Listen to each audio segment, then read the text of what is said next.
€2,000 gone like that.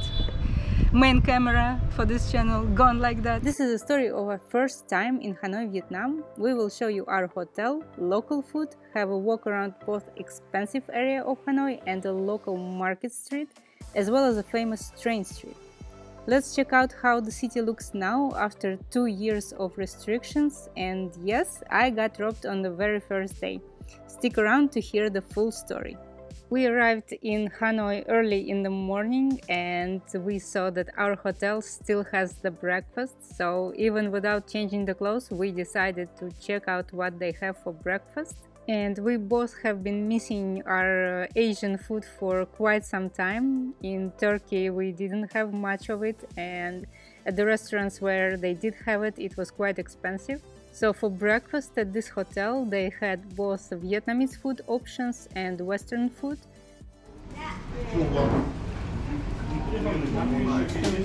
That's nice. So Rene and Pho Bo. Can Pho Bo withstand this connoisseur? Of course not.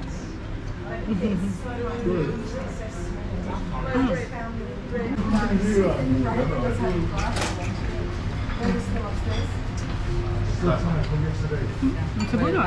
And hasn't.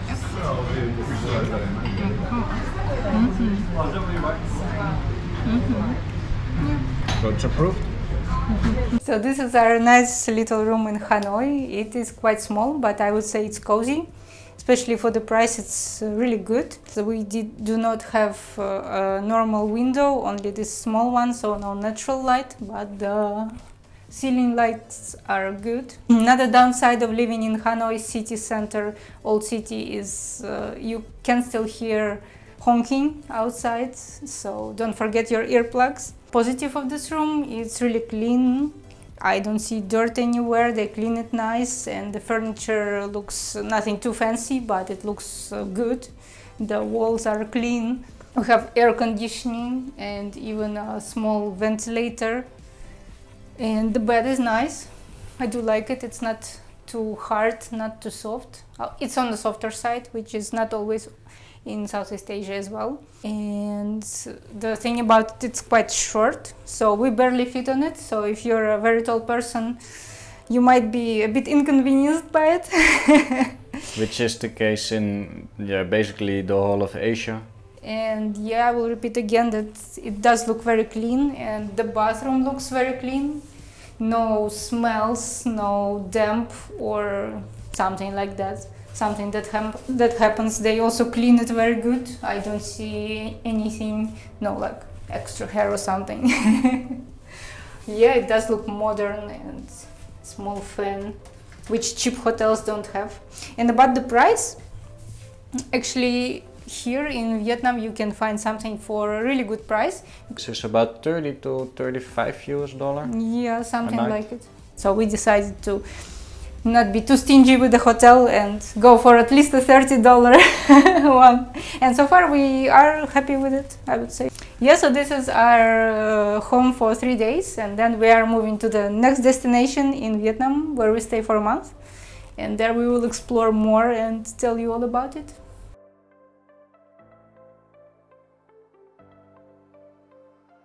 We are here at the Hanoi Zero Quarter, the center of Hanoi. So it's very convenient for you to see all the famous attraction in Hanoi, in Zero Quarter, in the tourist center. For example, from here, you go to the lake, just about 10 minutes for walking. That's where it happened yesterday, here. Yep, yes, so sorry about that. I read that also here is nice, this lake also can be nice. Yes, really, really nice. I showed you once ago. Oh, okay, thank you. Yeah, thank you. From here, see here, and then explore this area. Actually, here is the best places for from in Hanoi. Only the rich people is faster here. It's so beautiful. But the traffic is, when you know it, it's really easy. Yes, correct. Because I come from the countryside, the first time I came here, it's so crazy for me. I cannot go. Just stand in this and look for the other side. My friend there, I can go, and then he come back and take me. Actually, yeah, in here we have no rules, but if you know how to do that, just so easy. Yeah, exactly. Just know. Yeah. Where do you come from? From the north or from the south? I'm from the small province nearby Hanoi. on the so north side of actually, Hanoi. so actually close to here. Yeah, Okay. yeah. Well, Because my major tourism, so I need to work in the big city or yeah, of course. in, in Hanoi. All the work is here. Yeah, sure. Yeah. Yeah.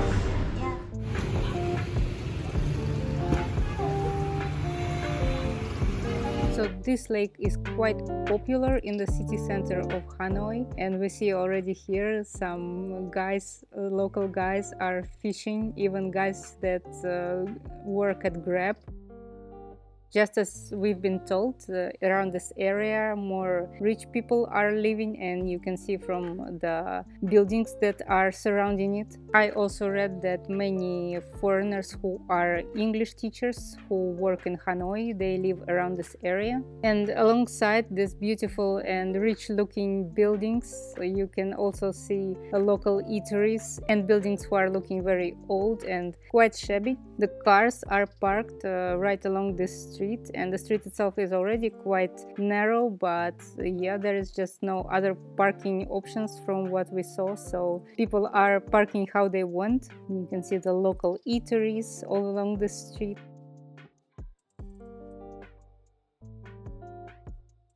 We decided to stop for a coffee at this local place.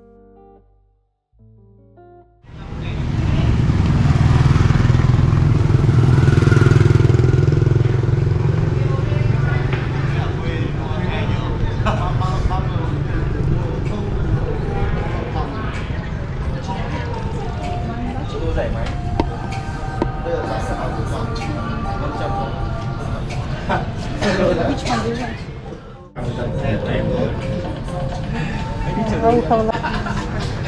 Do they also have a toilet? Sorry? Do they also have a toilet? Toilet?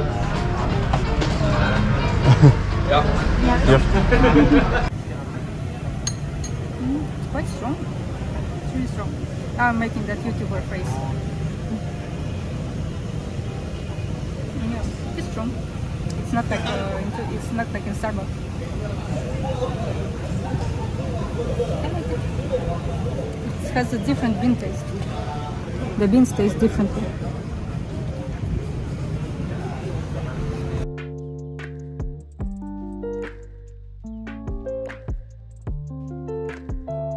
And the view on the lake makes it for a very nice place to have a coffee. Then we walked more into this neighborhood, and it looked quite quiet and very nice to have a walk here because no heavy traffic inside the streets. And it did feel like not every business survived the COVID, survived the lockdowns, so quite many of them were closed. But the neighborhood itself felt safe and a nice place to have a walk. It felt like a nice and relaxing getaway from the hustle and bustle of the old city.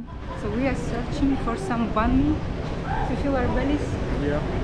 Yeah. We deserve it. Do we? You do. Oh, this is already someplace.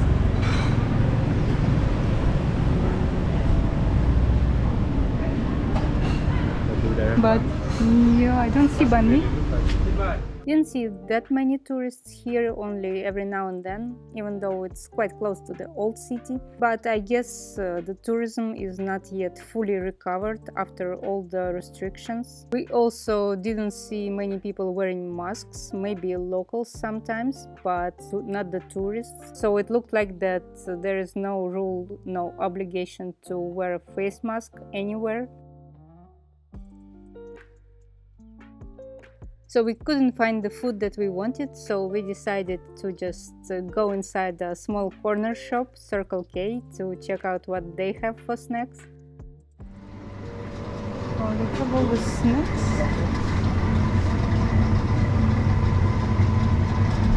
Even a chicken one. Sandwiches.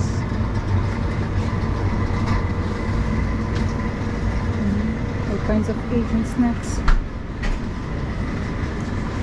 And then I found a big bottle alcohol they do sell here. 17,000 Vietnamese dong for a beer, 16,000. Looks like that's the cheapest. Oh, 15, 12. 12 is the cheapest.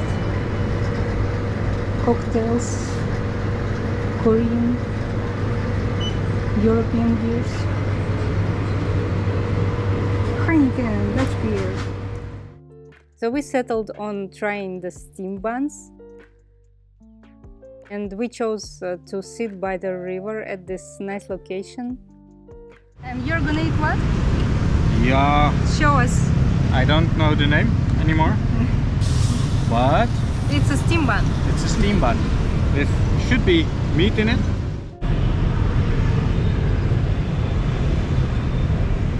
Yeah, with some, what should be egg and some meat. I assume it's pork.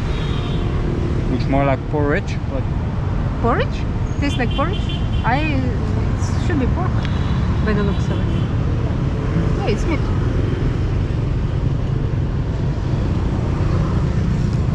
and I must say, it tastes a lot better than we have them in the Netherlands. In the Netherlands we call them bao bao.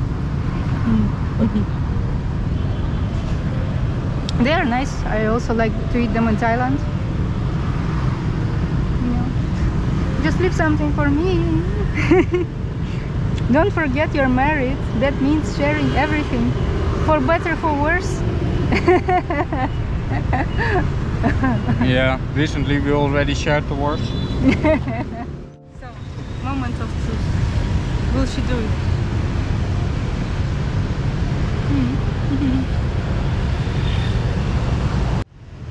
It is good. Friendly locals over there. Waving at us.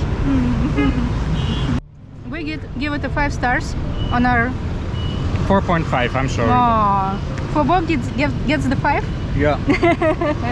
So let's check out the small temple and the beautiful bridge that we saw while we were eating.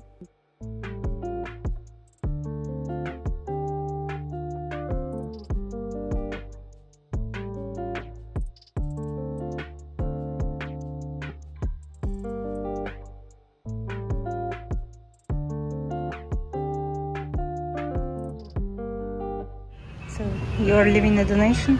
Yeah. So people will be better to us next time.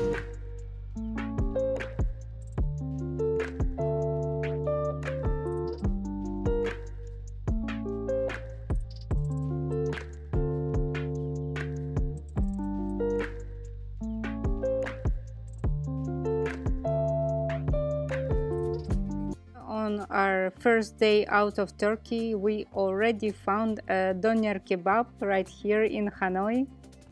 And finally we found a real Vietnamese banh mi, the traditional one. Every time we try it, it has some new ingredients that we didn't see before. So Rene, are you ready to taste your first banh mi since 2 years? Yeah, I'm ready for it. How about you guys? Are you ready for me to try it? Or what? Am I ready? That's the real question. So, first let's see what's in.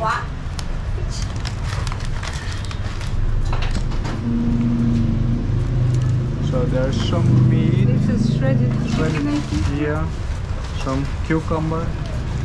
Come on.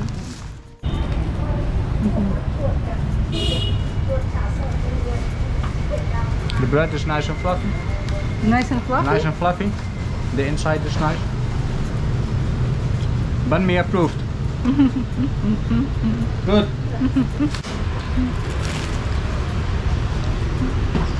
Yeah, you cannot eat this elegantly. But you know, it doesn't really matter because the taste is so nice. Who wants to? Spicy. Yeah.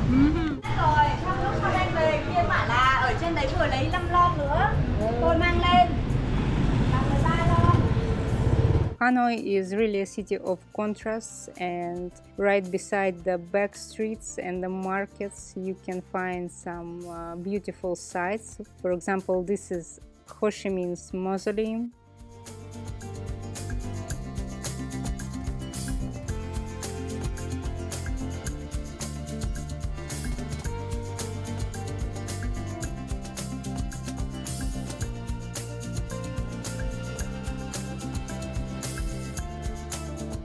Now we are walking along the market that we just found by chance, and you can see on the market you can buy almost everything from meat and fish to vegetables. if you're after some mussels or chicken legs, you can also find it here. Again, we don't see many tourists, even though this is a city center. And you can see that some of the locals are still wearing masks, while others don't do it anymore.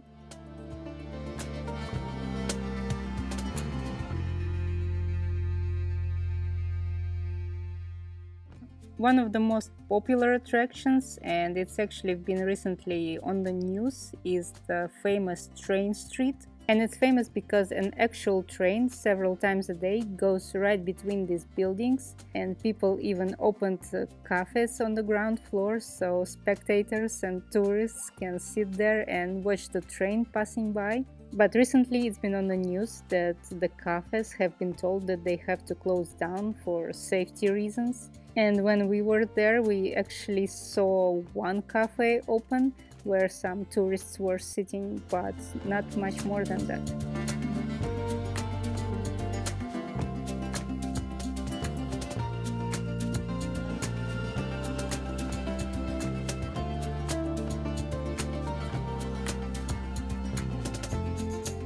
So yeah, what happened on our first day in Hanoi is after a 24-hour flight where we didn't sleep 2 nights, so we were really tired. We slept a bit in the hotel till midday, and then still half asleep we went out. And we are really close to one of the popular spots, and there is some festival near the lake with loud music blasting everywhere, people everywhere, noisy, crowded. We are half asleep, and yeah, even with being like that, being tired like that, I still wanted to record at least a little bit of it, because yeah, when you see a festival like this, you want to have memories of it. And I, silly me, had a backpack, and my main camera, which is iPhone, was in my backpack, and I was taking it in and out to film a little bit here and there. And at some point Rene also stopped to make a video on his iPhone, and this is the footage from his iPhone actually. And yeah, that's why I thought, oh, I should take a snap too. Got into my backpack, saw that it's open, yeah, and I couldn't find it, and yeah, it got just snatched from us. And in the app, in the Find My Phone, we could later see that yeah, it's in a different location already, very far. So probably a person saw me going in and out of my backpack, saw the phone, that it's expensive, and yeah, they followed us probably for a bit, and in that noisiness they could easily open my backpack and steal it and run away. And luckily they didn't steal everything that I had there. I had a GoPro, I had money in that backpack, but yeah, luckily they did a quick grab and run, and everything else is safe, so that is the good part. Although I did lose a lot of footage, especially from Turkey, that we had. It's a nice trip that in Trabzon that we had, that I promised you in the previous video, and I showed you beautiful snaps from it, but now that's all gone unfortunately. Actually, the irony is, on that trip we forgot a GoPro at a restaurant. Yeah, and we found it, and I did the whole story out of it, but now it's all gone. Maybe I will tell it once again. But yeah, in Turkey it did feel safer for us. I never lost anything, and even when I left my phone once on a table at a huge food court, it was still there when we went back 5 minutes later. But yeah, I think just in this case someone actually targeted me. And But Hanoi is a big city, and Hanoi is even almost famous for it. But every big city in yeah, is famous for having. So we did lose things before, but it was accidental, and because of that, nobody intended to steal it, nobody stole things. But when somebody actually pickpocket targets you, then yeah, you will not find it most likely. So 2,000 euro gone like that. Main camera for this channel gone like that. But we are trying to stay positive about it, and well, not positive, but we're trying not to let it ruin our whole trip to Hanoi, because so far it looks like a really cool city to explore. But now I am walking like this, not with a backpack anymore, but like this, which I would recommend to everyone. Don't just wave your phone around too much. especially if you don't have a bodyguard like me. Usually now I walk a little bit behind her so that I have more view too. I always have the things in my front pockets and I have my t-shirt over it. And when I stand still, then I usually have my hand on my pocket on my phone, so that I know they cannot grab it. What comes around goes around, so people who steal get their bad luck in return, and when you give something good, you will get good in return. You win some, you lose some, that's life indeed. Yeah. Now we lost something. Tomorrow we will gain a lot. You mean a lot of weight from eating banh mi? Yeah, and Pogo. I mean, could have been worse. In the end, we are still privileged, I think. And yes, we lost a lot of money. But in the end, money is, I mean, it's important, but your health and your experiences are in the end much more important. And I mean, the main thing for us is that we lost the main camera for the channel. But luckily for us, we still have things. The footage might be a little bit different than you're used to, so I hope you still like it. But the stories are better. We will try to compensate with our cheery personalities. I'm so happy. Uh-oh. Cray cray, insane in the membrane. That's all you can do in the end. Insane. My phone being stolen like that, it did mix up our plans and we got a bit of a shock from it. But still, you have to understand that this is a big city, and in every big city things like that happen, and it doesn't mean that everyone here is a thief or a bad person. And in fact, our manager at the hotel, she actually went out of her way to help us. So of course you have to be careful, but also don't lose faith in people. There are good people everywhere still. This is Sarah. She helped us yesterday. Welcome to She even arranged her friend to take Rene on a motorbike to go look for my phone. Yeah. To go on an adventure. That is the best experience, but we hope you should be careful more, because you know anyway some people very good, some people bad. Yeah. So we there are have also to good take people. care ourselves. Yeah. Thank you very much again. Yeah. I wish you a good day. Yeah. So for dinner we actually have been looking for some time where to go, but because we were a bit still shocked, we just decided to treat ourselves to sushi. We didn't have the intention to actually go for sushi, but we just saw it randomly. The prices were good and we decided to give it a try. And in Turkey we were used to that sushi is quite expensive and almost always they are not worth the price. And here in Vietnam, of course, it's more expensive than local Vietnamese food. But for the prices that we are used to in Turkey, it was quite affordable.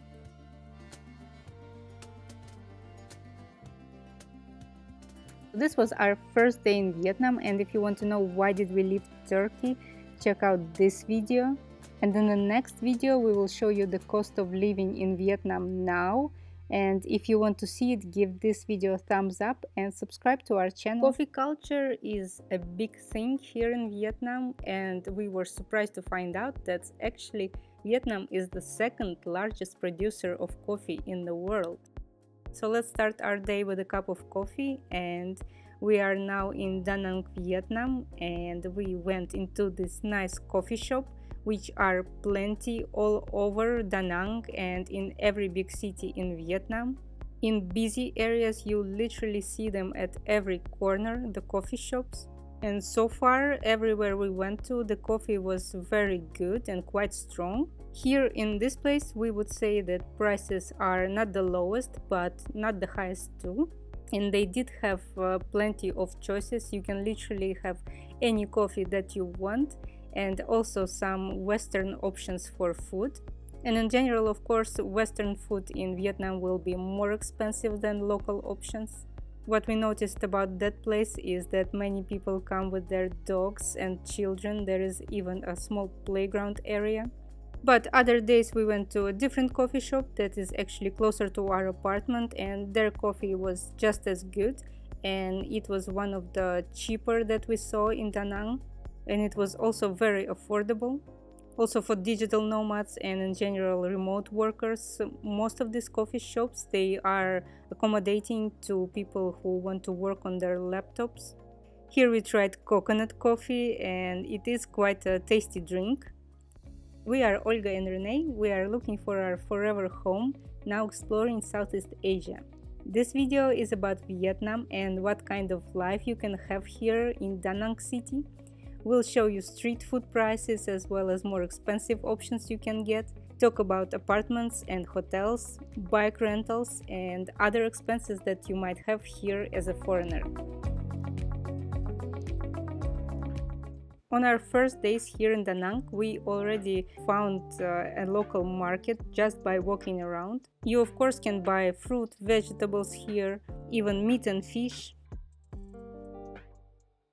And there was a small area where you can try some local street food. The prices were very affordable. They started from 20,000 Vietnamese dong to about 35,000 Vietnamese dong for a meal. We tried this local dish with noodles. By European standard, I would say that portions are quite small as everywhere in Southeast Asia. But for that price, this is really a bargain. And as always with street food, it is literally prepared right in front of you.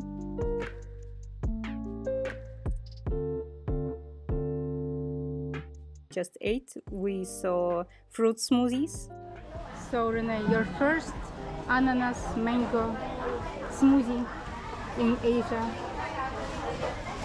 It's really nice. Yeah, you like? I like. Well, if you like, I think I have to try. It's nice, I must say. The ananas makes Yeah. pineapple. So mango and Pineapple. pineapple. And it is nice to stick. Yeah. Nice. Their price was more or less the same as the price of the dish. And they are also made right in front of you. And that's what we actually like here in Southeast Asia, is that the fruit smoothie culture, they are available on every corner. We explored the market a bit. Here you see that all kinds of slippers are sold right here for a very cheap price.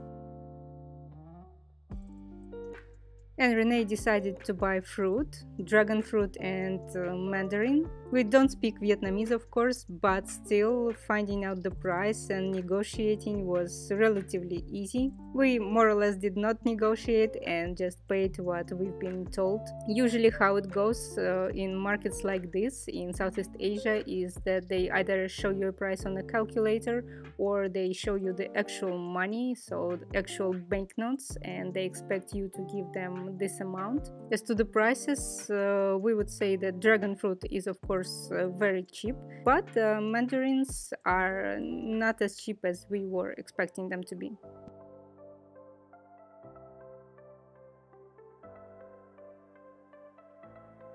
So we just got ourselves this lovely bike, lovely Yamaha, and it was quite affordable here. For 2 weeks we paid 600,000 Vietnamese dong. Yeah, so that's really good. And if you've ever been to Southeast Asia, you probably know very well yourself that this is the main form of transportation, and with the bike you can literally get anywhere. And you also might think that in Asia you will be just wearing slippers all the time, but for us in Vietnam especially, the roads can be not that great, and especially for the bike you do want some closed-toe shoes.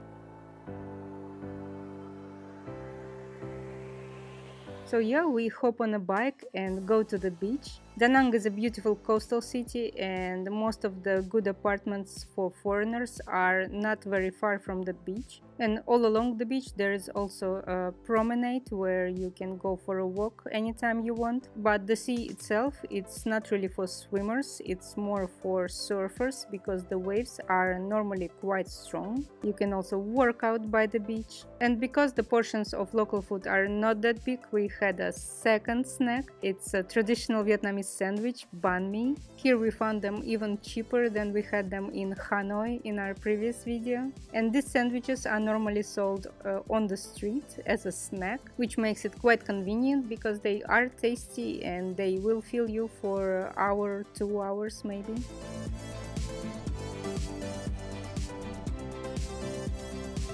Now we are back home. This is our apartment complex. We rented it on Airbnb for a month and got a discount. But for daily price, it's about 20 euro a day. We will show you more of it in our next video, as well as our daily expenses. Once we live here for a full month, we can calculate the average for every day. But so far we are happy with the apartment, and from what I know, in Da Nang in general, apartments are quite affordable. You can find a studio starting from $200 a month, and if you want something bigger, it will go up to about 500 a month. And the location will be quite good, within 10 minutes away from the beach, or even closer if you want. And even hotels are very affordable. You can find something good enough, even 4 stars, starting from $20-25. And even big hotels right on the beach,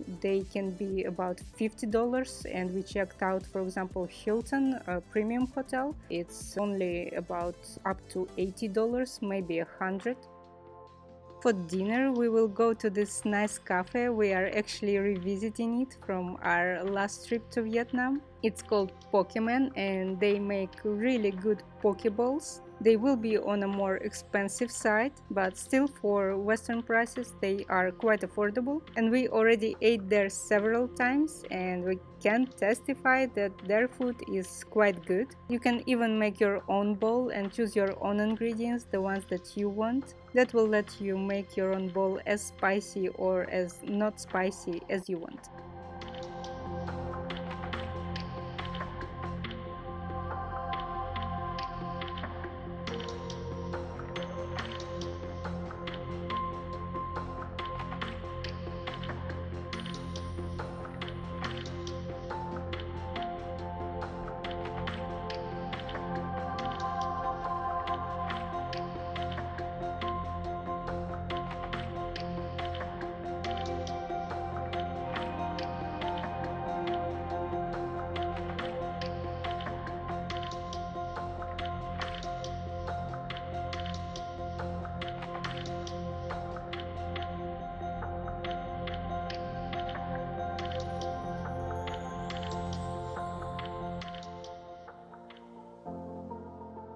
And something that every tourist does first when they arrive in the country is that you need a SIM card with internet, with data. And it's quite easy to buy, and it's also quite affordable. But from what I know, this tourist card will only work for a month. So next time you will have to buy a new one. And so far we are happy with the quality of connection. Overall, I would say in coffee shops and with data, the speed is good.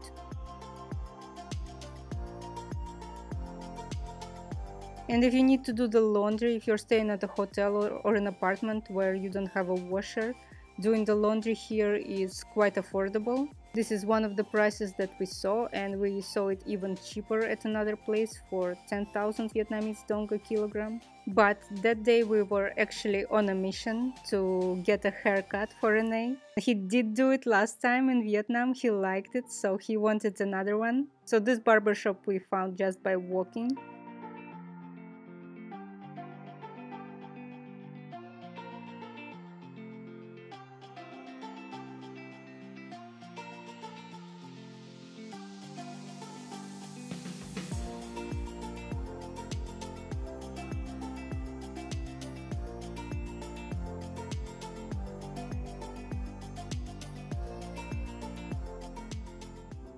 Now let's do some groceries, and to be honest, we don't really cook much here, mostly we get deliveries, but we do make breakfast and we do need some snacks every now and then. So let's see what kind of prices we will be getting in the supermarket. And this is a smaller one, but they have them almost everywhere, so as a foreigner, most likely you will be shopping at a supermarket like this. So the difference in Vietnam with Turkey is of course that alcohol sold in small supermarkets. And foreign drinks are of course more expensive, but local ones are really cheap. In supermarkets in Vietnam, you normally would see many things imported from Japan, from Korea, from Thailand. What we didn't expect is that we wanted to buy instant coffee like Nescafe. Please don't judge us if you're a coffee lover. But that's what we wanted, and we couldn't find it anywhere. It was either 3-in-1 instant coffees, which means with milk and sugar, or it was filter coffee. And because we didn't have filter at home, we wanted the instant one, but in the end we just bought a filter coffee and bought a filter at the market. And of course in Asia you will see big selection of all kinds of noodles, and they can be extremely cheap or more on the expensive side with more ingredients inside.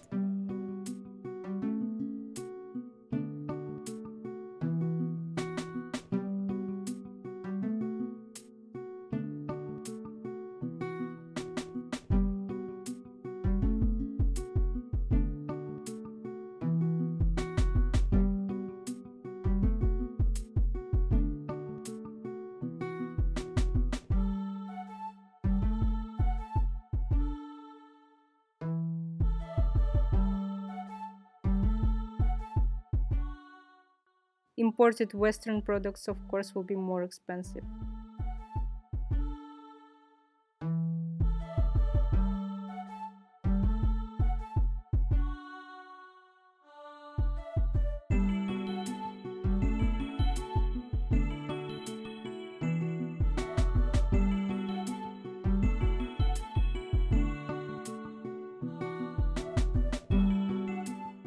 And in small shops they didn't have a big variety of fruits and vegetables, but they have enough.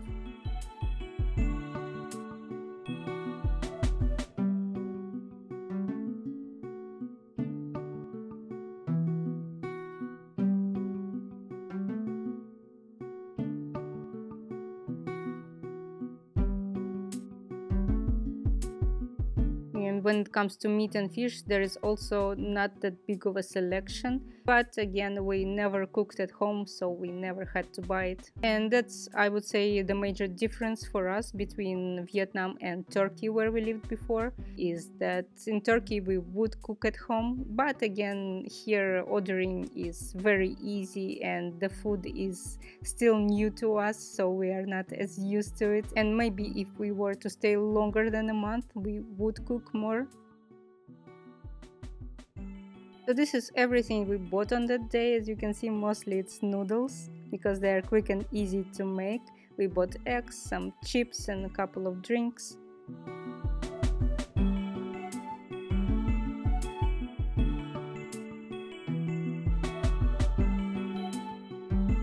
When it comes to money, we did find some exchanges around the city, but also there was an option to take out money at the ATM from a foreign card. And the commission that the ATM took was 22,000 Vietnamese dong per transaction. 5-minute bike ride from us, there was a big supermarket where there was not only food but clothes. And I checked out the prices for basic items. Overall, I would say if by Western standards you are average height and build or bigger, then most likely you won't be able to find clothes for yourself here. Even sizes L and XL are quite small by Western standard.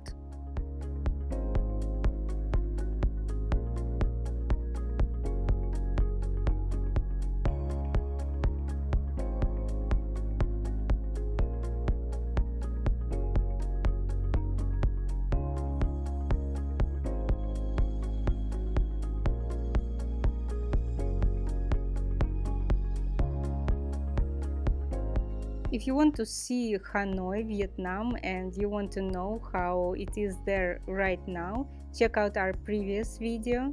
And in the next video, we will show you more of our everyday life here in Da Nang, Vietnam. You will see our apartment and the neighborhood. This is our apartment complex in Da Nang.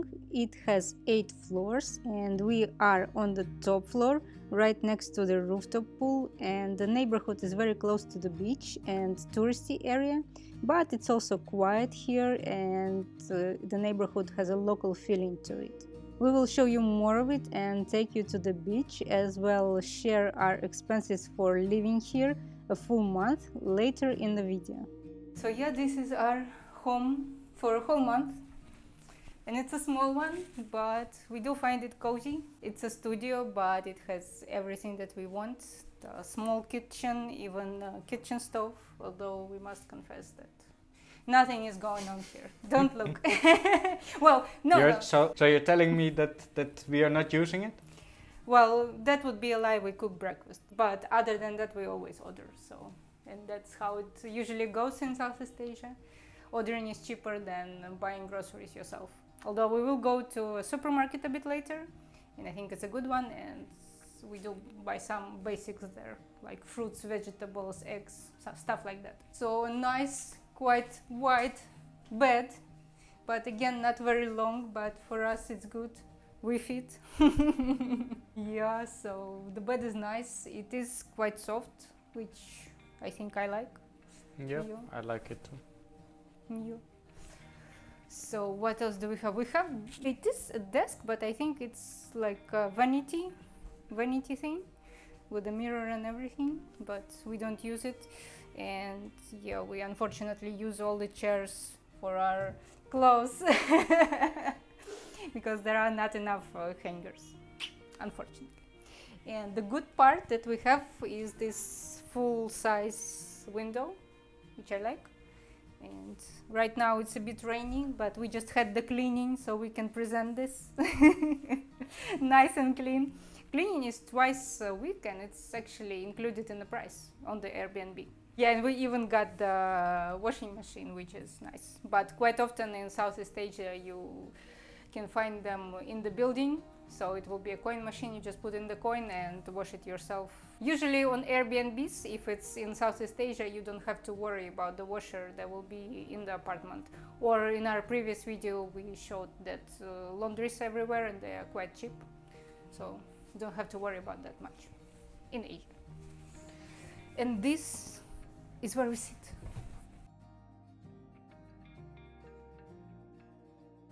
The view is on the city, the beach is over there, and we do have like a partial sea view. So there are mountains, there is the sea or the ocean, and there are more mountains over there. So overall the view is nice, and we are on the top floor, we are lucky. Don't drink the water in Southeast Asia, almost never, nowhere. 40,000 Vietnamese dong, which is affordable. And it's less than $2. Yeah, convenient, we just tell them on WhatsApp and they bring it over. So with that there is no problem. Yeah, 20-liter ones. AC they have, and overall the apartment is quite modern and clean.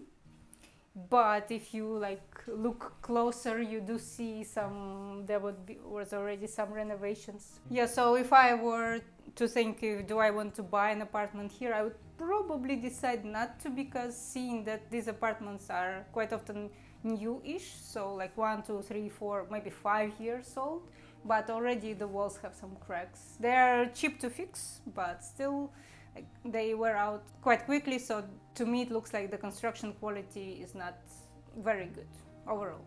So I wouldn't buy, I would prefer just renting them out and just moving to a new one if something does, because here, especially in Da Nang, we see that the constructions are everywhere, the construction is everywhere. You might buy something here and in a couple of months there will be a construction right next to you and you will be listening to the drilling all the time. And you can rent it out, but people will be unhappy about the constructions. And when you rent yourself monthly, you can just switch an apartment whenever you want. Yeah, what we would prefer as full-time now travelers, we would prefer like a bigger table, because for 2 people it's a bit small. So that's something I usually look into when I'm choosing the apartment, but sometimes you have to make a compromise. You can't always get what you want, but usually I would like a bigger one. Yeah, from what we've seen so far in Asia, it's just more difficult to get a good apartment for a reasonable price. Although here in Da Nang they are really cheap. Usually you do have to compromise on one thing or the other indeed. Well, yeah, and the fridge is big and we don't have much in the fridge. Lonely sausages. Lonely sausages. Yeah. So we even need to buy eggs. Yeah, and of course we have the bathroom, and it's quite good. I would say quite good looking, modern, and it has everything.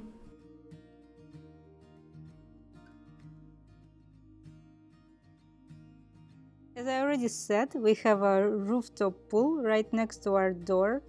And unfortunately, not every day in October, November was sunny. It did rain quite some days, so we didn't have a chance to use it as often as we could. But still, the views from the rooftop are really cool. You can see all of the city and you can even see the sea and some of the attractions like Marble Mountains that we will show you more of in our next video. But unfortunately, on the rainy days, it would really get very rainy. We didn't even take out our bike to ride because it's too slippery and it's too much water. So on other days, we would either just walk to the closest supermarket, or we just order food and stay inside all day working on the videos. We order food via the Grab app, and I must say it arrives very quickly, something like 10 to 15 minutes, and the driver is already there. We would order mostly Vietnamese food like my quan, bun đao, banh mi, and mix it up with Korean food like gimbap or Japanese sushi, which is also available on the Grab app. Prices for 2 people would be something like 60,000 Vietnamese dong. For Korean food, it would be more like 100,000 Vietnamese dong for 2 people. And for Japanese sushi, it can go up to 200 to 300,000 for 2 people. Overall, I would say that with Vietnamese food, because we are not really specialists, we sometimes did not exactly know what to order, what to be best. So sometimes it was hit and miss. Sometimes we would really like it, and other times we couldn't understand what we are getting. But that's mostly because we just don't know, and sometimes just point onto something and try it. But I guess if you don't try, then you don't know. But overall, we do like all kinds of Asian food, both Vietnamese, Thai, Korean, Japanese. So overall, I would say we had no complaints about food delivery. And on some days we would take the bike and go to the nearest supermarket. By the way, I got some questions about where did we rent our bike. And here in Da Nang, from what I know, you can rent it at your apartment complex. They do that kind of service. So then you don't need to actually go anywhere, just ask at the reception, at the manager. Or if you're staying at a hotel, they also will do the same service for you. These days the price is about 100,000 Vietnamese dong for a day, and for long term there are good discounts. But right now is the low season, so if you're coming in a high tourist season, the prices might be a bit different, a bit higher. Overall, driving here in Vietnam can be hectic, and we recommend to be extra alert on the road. Or you can just use a Grab bike. It's very inexpensive and they also come very quick. And driving around by bike is a good opportunity to see more of the city, because actually almost no one here is walking, and even the sidewalks are not really for pedestrians. They are more like to park your bike or to plant a tree or to put something there or to have chairs and tables for a local eatery. So if you want to see the city, you will have to get yourself a bike. And we were lucky, we were within 5 to maybe 8 minutes by bike to a big supermarket. In the supermarket they had a free parking. Overall, I would say that that place is good to buy some souvenirs maybe, and to buy all kinds of food. And they even had a small food court with quite good choices where you can try all kinds of local food as well as Korean and Japanese sushi. If you need a helmet for your bike, if you're not satisfied with the one you're given, you can get it there. You can get yourself a yoga mat for a good price. Of course, all kinds of personal hygiene items, both local and imported.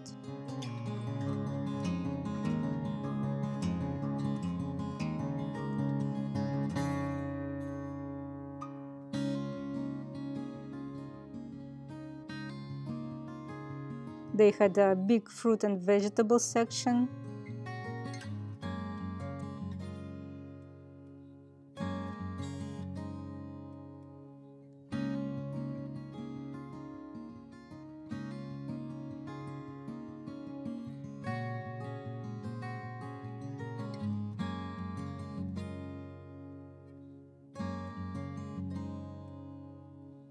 If you do prefer cooking your own meals, they had all kinds of fish and meat, big bakery section.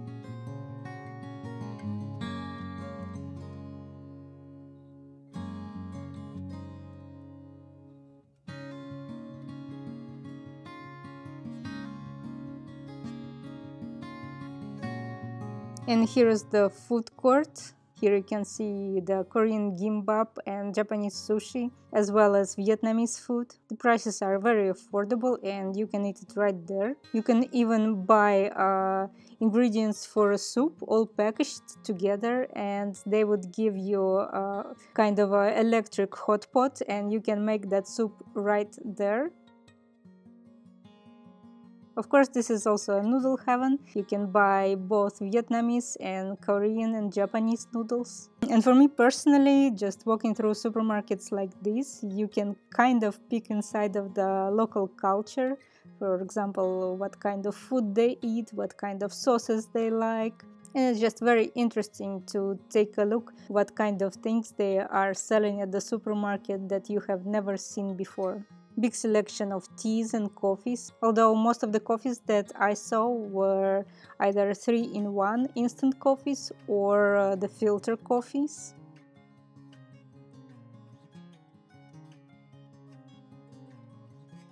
The supermarket had a big alcohol section, all kinds of wine and stronger drinks, local strong drinks. The beers are quite cheap, even the Heineken is quite inexpensive. So this is what I was buying on that day: bunch of chocolates, some dried fruit, noodles, coffee, couple of beers.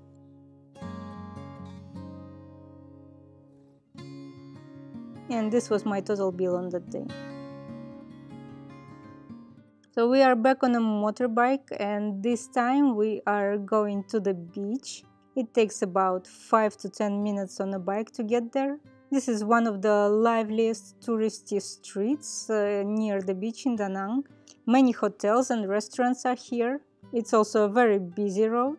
So before we go to the bridge, we stop for a coffee, and this time I decided to try a specialty of Hanoi, egg coffee.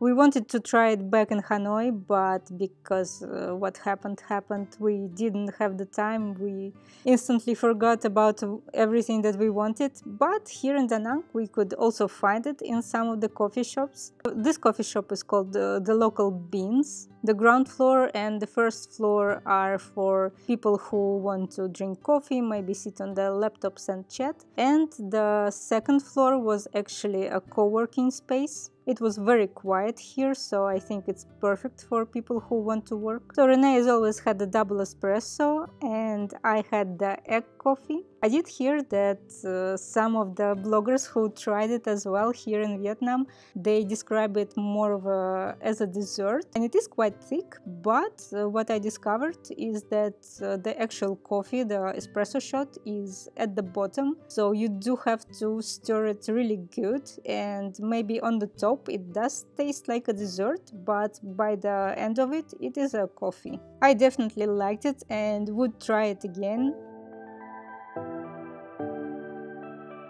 Now we are driving alongside the beach, and the promenade looks really good. It has quite some fast food cafes as well as a beach cafe where I saw some foreigners, probably on their holiday. The beach is sandy, but the waves are quite strong, and they are like that most of the time, so I don't see people swimming in it very often. But it's probably perfect if you're a surfer. Overall, I would say that having a beach like this close to your apartment is really nice. You can always go there and have a relaxing walk. You can just look at the waves and forget your troubles for some time. And we did talk with Rene about would we live here permanently for a year at least. And he said yes, but to be honest, I'm still undecided. I love the beach and I do love the relaxed vibe. But for me, I would probably need a couple more months here to decide whether I want to stay longer. What we both noticed in comparison to some other beach cities is that the beach road is not too busy with traffic, so you can safely drive it. And for example, if I compare this beach promenade to the one, let's say, in Pattaya in Thailand, then I would like this more because still it's not too many tourists, not too many bars, and the beach looks clean enough. So that makes it for a more relaxed feeling overall.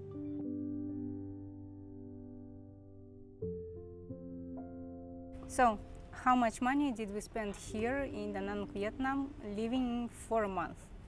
And I have it all written in my book, so I will look into it from time to time. Our total rent that we paid on Airbnb was $330 for a month. It was actually a bit less than a month, maybe 28 days. But as you know, on Airbnb you can get good discounts if you stay for 28 days or longer. And from what I know, this is actually the average price actually for apartment like ours. If you rent it here long term, I heard prices starting from $200 for a month, excluding the bills. But on Airbnb, naturally, it's a bit more expensive. We pay bills separately, electricity, and it will be about $25 for the month. We were also ordering drinking water, which totaled to about $25 for a month. So our total life expenses were $700 within this month for us, for two people. And you have seen our lifestyle in the previous video and in this one. We didn't do any big shopping, or we didn't do drinking or stuff like that. We didn't go to bars, but we did rent a bike and we did go to some of the attractions, and that was a bit of an expense. We did eat out a lot, we did ordering a lot, so we were not trying to save money on food. So of course, if you really need to go as low on your budget as possible, then I would just eat Vietnamese food, local food, and I would also order because the price is the same as on the street, and that way your budget might be even lower than ours. So in total, our basic expenses were $1,100 for two people, and this excluding the flights and visa expenses, because depending on your nationality, on your passport, you might have different expenses. If I was planning to come here again, I would count on $1,100 for two people as a basic expense, and I would maybe get extra $500 for a person just for emergencies, or if you want to do shopping, or if you want to do some extreme sports. So far, with the same lifestyle as we had before in Turkey, we actually approximate that our expenses are still the same as they were back in Turkey. Of course, now we will have to buy a new iPhone to film, but yeah, those expenses are not something you can predict.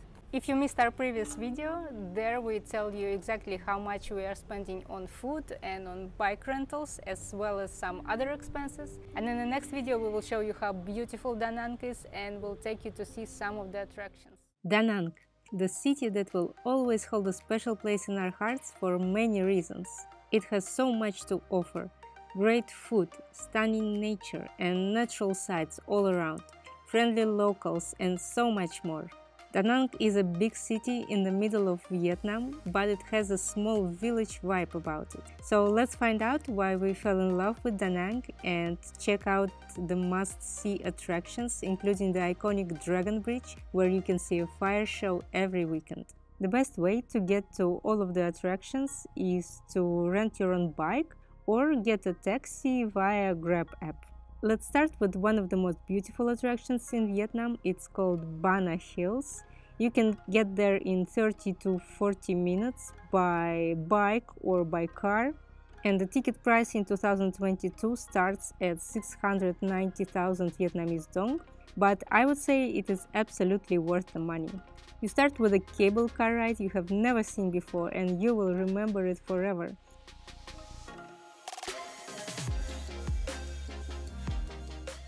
After you arrive up the hills, after the fantastic cable car ride, you will see the famous Golden Bridge. It's two big hands out of the rock holding the bridge. And if you're lucky, then you will get a spectacular view. But the tip is, don't go if the weather is not clear. If it is cloudy, then you just will not be able to see anything from the bridge. Also, don't go if it is a weekend or a national holiday, because the crowds there will be so many people that it will be hard to enjoy the place. Bana Hills is not just the Golden Bridge, it is also a theme park with a French-looking village. And there is even a Mercury hotel with a spectacular view.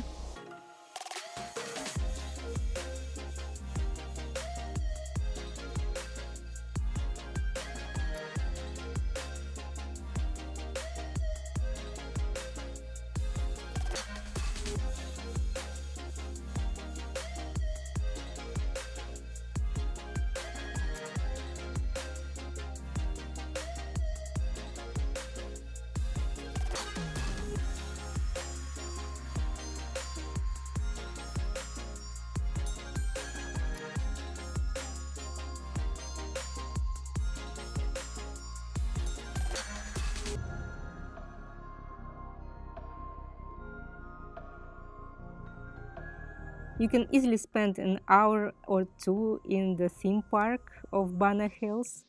And after that, you can go to a restaurant, and there you will find all-you-can-eat buffet, and the price is actually included in the ticket price.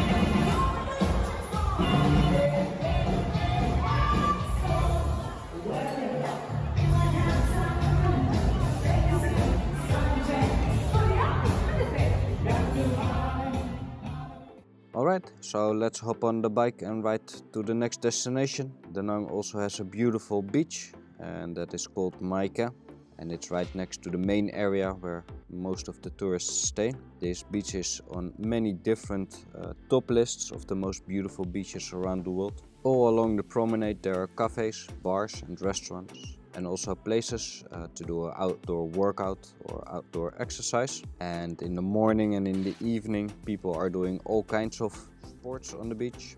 That's really cool to watch. The best time to visit for the beach is between March and September, because between October and February it is rainy and typhoon season, and believe me, it will rain a lot.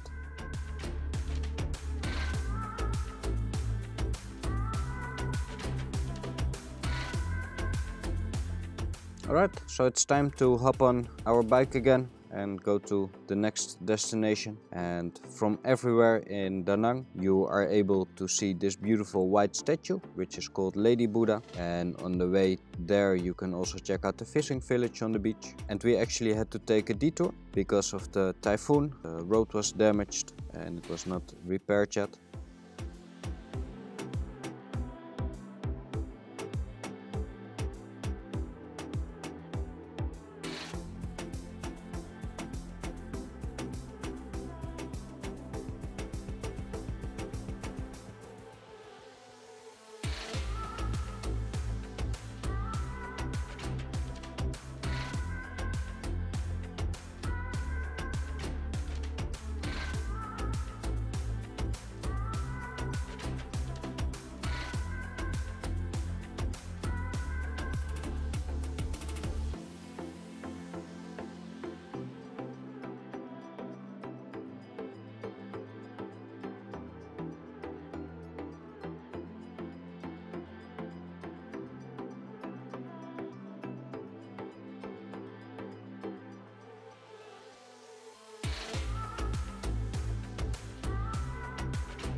This is the largest Buddha statue in Vietnam, and it is located on the Son Tra Peninsula.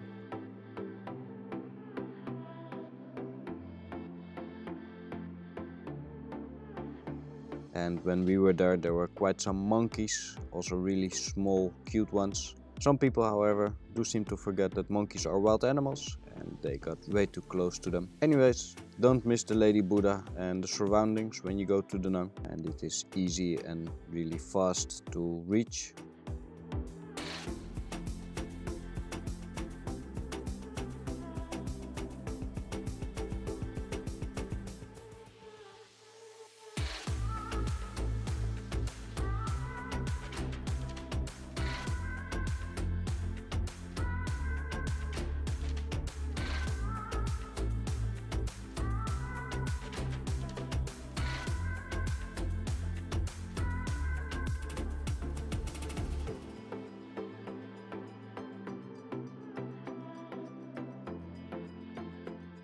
So yeah, when we got back on our motorbike and drove off again, you can see that the roads were not the best. They did not come completely unshaved from the typhoons. So yeah, we wanted to explore more on the peninsula because the roads were so damaged. We could not continue our journey, unfortunately. We had to return.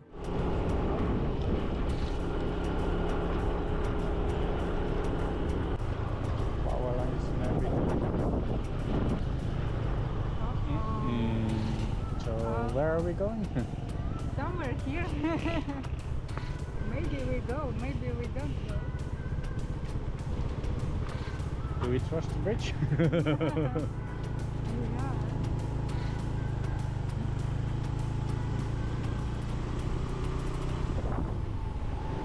Looks like we did more.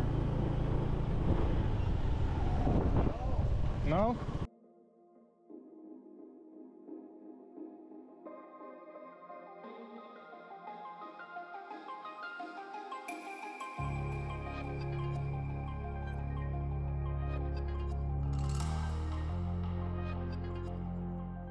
And from the Marble Mountains you have amazing views, but on the mountains themselves there's also a lot to explore. You can easily wander around for hours or longer or whatever and get lost. There are so many beautiful pagodas and temples to see, and they are part of historical treasure, and they are part natural wonder, part spiritual setting, and beautiful as a whole.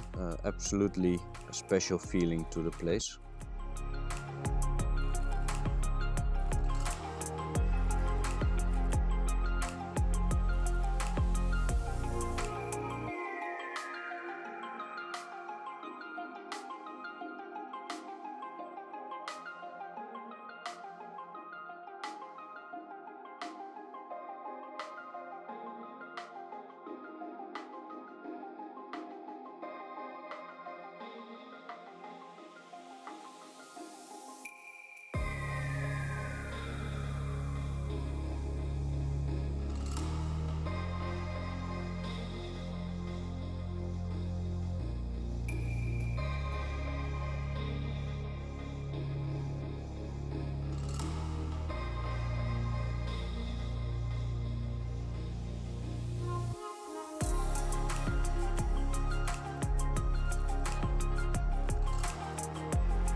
So yesterday you told me that we're not working out at all.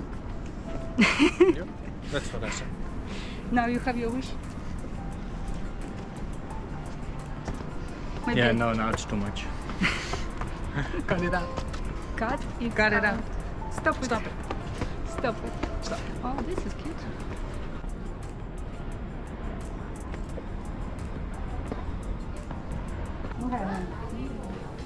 It's like a thing in the mountains.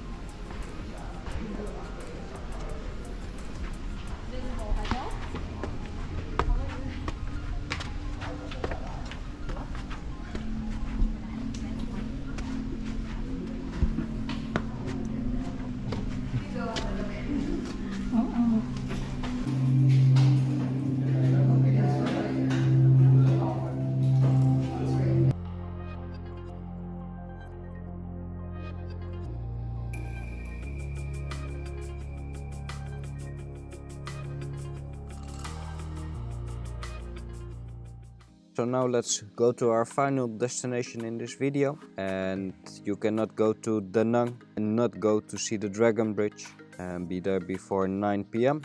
on Saturday and Sunday for the show to see the dragon breathe fire and water. And we really enjoyed the show, and there's always a lot of people watching at that time. But otherwise, as you can see, it is also very pretty during daytime.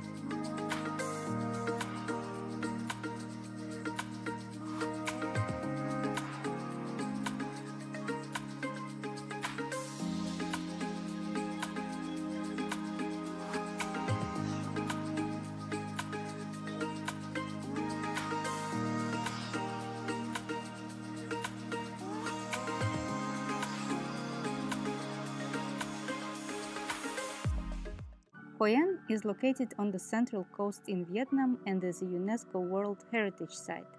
Its ancient town attracts crowds of tourists all year round, but that's not the reason why we are staying here for a whole month. So join us for a sneak peek of what life here can be like. So Rene, we are separated. Do you know what's the temperature? No. It's 33 degrees.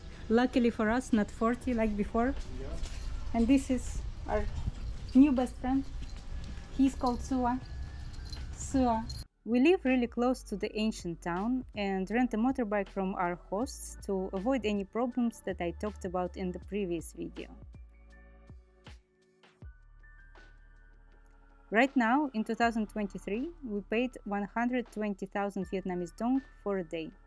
So it takes us less than 5 minutes to get into one of the best spots in Hoi An, where we can have a coffee at this beautiful place. I have a free travel guide on my website with all the locations. Check out the link in the description. Vietnam is famous for its coffee, and you can try normal black, or go for egg coffee, salted coffee, or like me, take a coconut coffee. I would definitely recommend it if you are in Vietnam.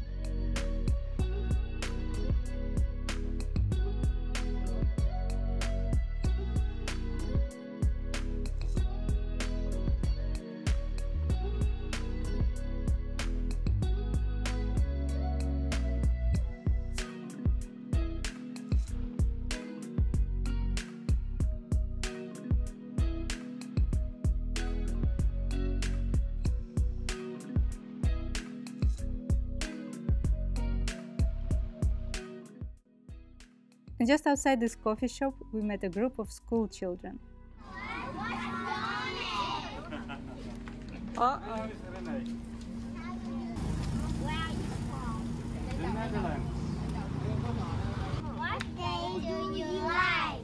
What day I like? Today! Today is so beautiful. Today is beautiful. What city are you from? Ở đâu chứ? Quảng Nam. Hoi An is a city in Quảng Nam. Yeah, and we live in Đại Lộc district. It's far here. We take a bus to come here. Next, we hop on a bike again, and it takes us less than 5 minutes to drive to the rice fields. We visited Hoi An before for a night and stayed in a hotel next to the rice fields, and right then we decided to come back again. It was so peaceful and so relaxing. I totally recommend it if you are coming to Hoi An and want a countryside experience. Stay in the rice fields, either at a hotel or an apartment, and rent a motorbike or a bicycle from your host, and you will still be very close to the main attractions while enjoying being in the nature.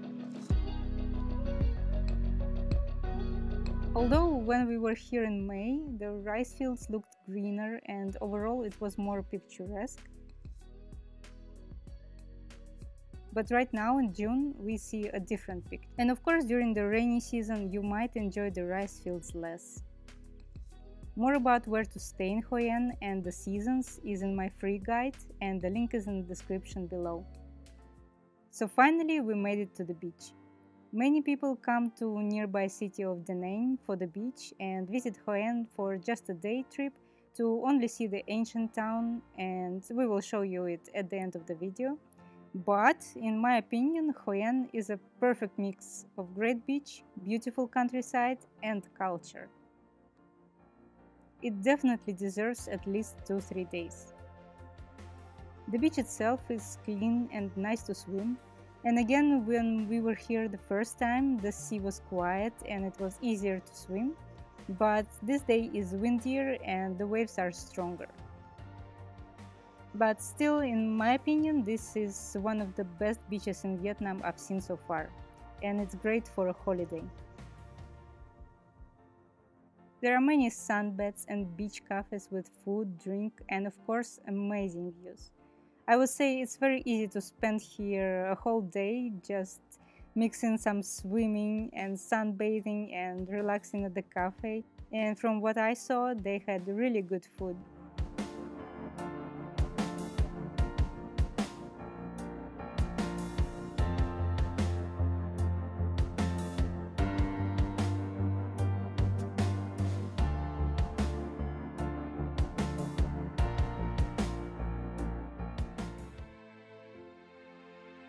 Close to the beach, there are many small restaurants offering good food, but we wanted to find a more upscale restaurant for a celebration. So another 5 minutes on a motorbike and we got to this beautiful place. In the beginning, we were the only guests and had the place all to ourselves. They didn't have a very big menu for food, but menu for drinks was much bigger.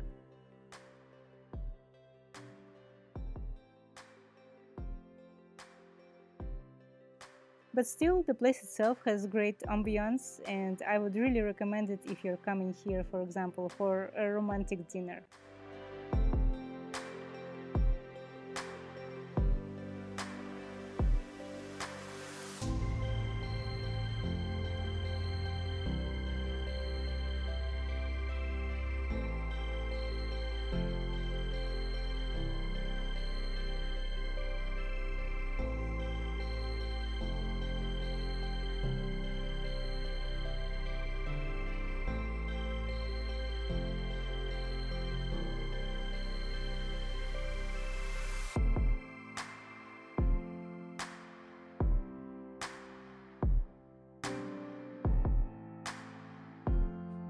Our last stop is the ancient town. It's so charming at night with all the lights and boats in the water.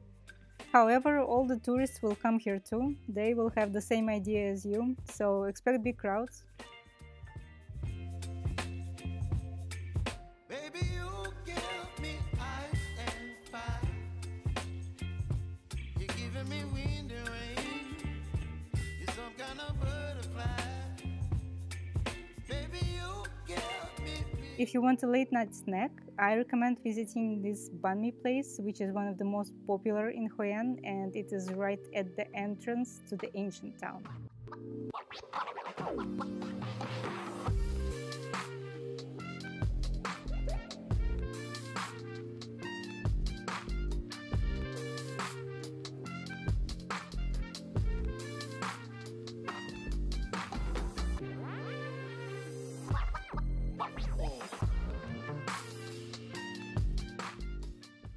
After coming here, we both said, finally, a place where we can relax for a bit and recharge the batteries. Welcome to Nha Trang, Vietnam, the vibrant seaside city that's as beautiful as it's fun. We are in love with Nha Trang, and in this video we will show you our $22 hotel in the heart of the city, gorgeous beaches and some of the attractions. We'll share some of our sometimes questionable food choices, both budget-friendly and the ones we splurged on, and, of course, practical tips on transportation, ATMs and SIM cards. We are Olga and Rene. After living in Turkey for a year, we are now exploring countries in Southeast Asia to see if we can make one of them our home.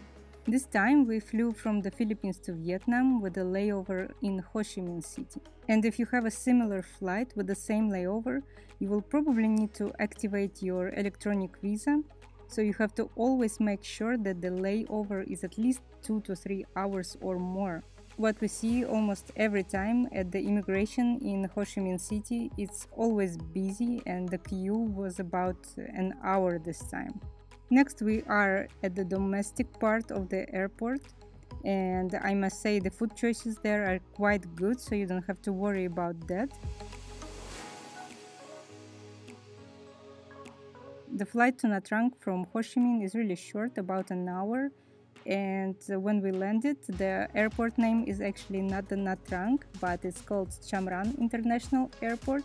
It is approximately 30 kilometers south of Nha Trang. I have more information about how you can get from airport to city and where to stay in the article, and you will find a link to it in the description. What we love about Vietnam is that, believe it or not, but here you can get a hotel like this with the rooftop pool and breakfast for only $22 a night. Our room was spotless clean and everything looked new, and if you get a room on a higher floor, there's even a sea view. I would also recommend it for newlyweds because, as you see, the bathroom, it has see-through glass doors. We usually take breakfasts at the hotels, we find it the most convenient, and here, as I said, for $22 for 2 persons we got the breakfast included. You can see it was quite good. They have rice, they had pasta, even chips and sweet potato, of course selection of fruits, omelette and even pancakes. The best feature of Nha Trang for us is the beach promenade. You can either have a relaxing walk or have a drink at one of the cafes. But the main difference with bigger seaside cities in Thailand for me is that here it's much less hustle and bustle. Less street vendors or shops, the promenade is more quiet to walk around. And for us this is what we are looking for mostly.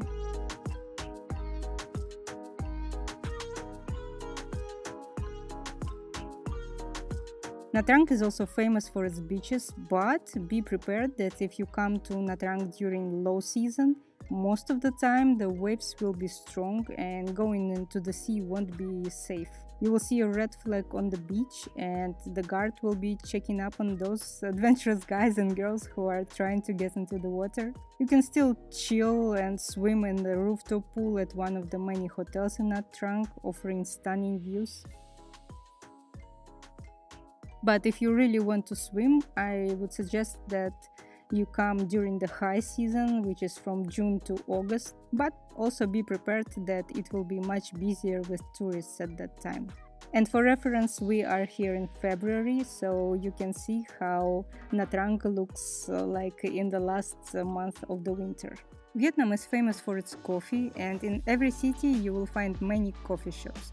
From very small with just a couple of small chairs and locals chatting or relaxing after their work shift. But also you can find many very stylish coffee shops offering many choices of drinks and a very stylish interior. But almost everywhere you can be sure to get a good, strong cup of coffee. In some coffee shops you might be able to get a snack, which is Banh Mi sandwich. And no trip to Vietnam is complete without having banh mi sandwich as a snack. Get ready to become addicted, and we certainly are. Although, I must say, if it's made on the street, the preparation of it can be done with lower hygiene standards that you might be used to. And for us, we consider the experience as strengthening our immune systems. Banh mi is usually made with lots of different kinds of meat. And if you speak Vietnamese, you can of course ask for it or just point to the meat that you want, or otherwise you can just order a mix and they will put a little bit of everything. One of the other places we went to quite often to get some food is a food court at Lotte Mart in the city center. There you can get some traditional Vietnamese food made of noodles and chicken, some vegetables.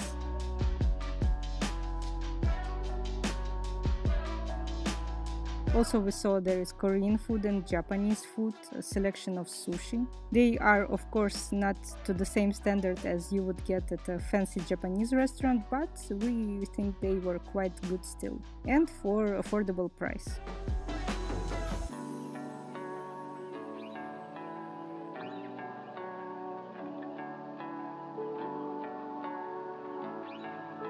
And when we wanted to splurge and visit a fancy Vietnamese food restaurant, we went here. We saw that there are many people inside, and that's usually a good sign. We really liked the interior of the restaurant. It looked very nice and cozy. The prices there were, I would say, double, triple, sometimes quadruple from what you see on the street. So we assumed that the food must be really good, and we ordered one of the less expensive options like spring rolls. And unfortunately we got them deep fried, although we were hoping they will be not fried. And the menu that had some English in it didn't say that they will be deep fried, but they were still quite nice. And then we ordered chicken and rice, as unfortunately the chicken dish didn't have any rice coming with it, and it was already quite pricey, so that surprised us. And unfortunately the meat was not tasty at all. It was chewy, and for the price that is almost quadruple from the street food price, we didn't really expect it. So I must say, unfortunately, we find this restaurant to be more of a tourist trap, And when we stepped outside, we saw big buses, big touristy buses. And basically inside the restaurant, customers were large groups of what we think is South Korean tourists. So our assumption is that the restaurant is working with the tour agency and the tourists are just brought to that restaurant. For example, to compare, in some small local place, a soup you can get for 50,000 Vietnamese dong. And if you go to a really local area, the same soup you can even get for 25,000 Vietnamese dong. So when you compare prices to that, you do really see how expensive the prices are in that restaurant. Popular place to visit in the city center is the street market, which is mostly visited only by tourists, but there you can buy some basics for your holiday. And the food street right next to it, where you can go to have a chat with other travelers at a cafe or a bar.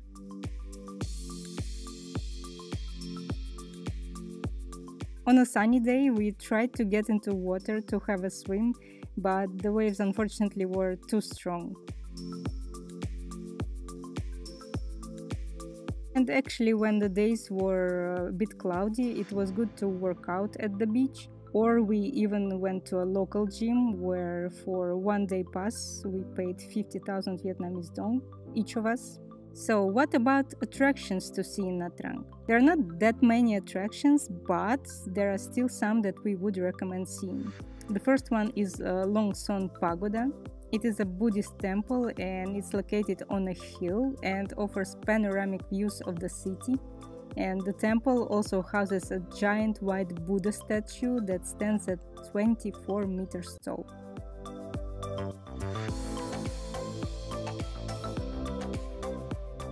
This is Ponagar Cham Towers, and they date back to the 7th century, and they are a testament to a rich cultural history of Nha Trang. These towers are also on a hill, and the same as the pagoda, they offer stunning views of the city and the river. It's definitely one of the must-see in Nha Trang.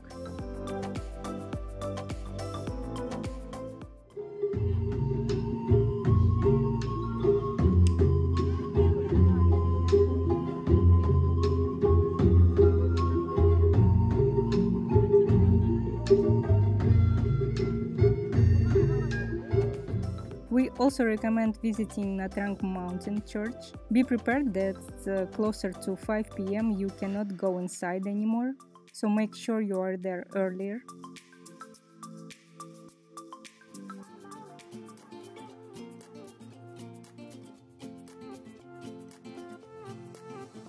A new place, a new home.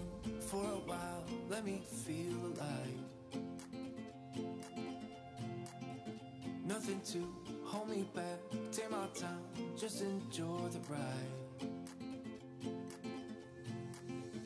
A new man passing by. Life is good, best I've ever felt.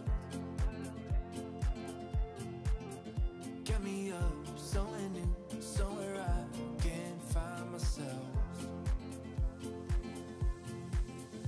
Oh, I feel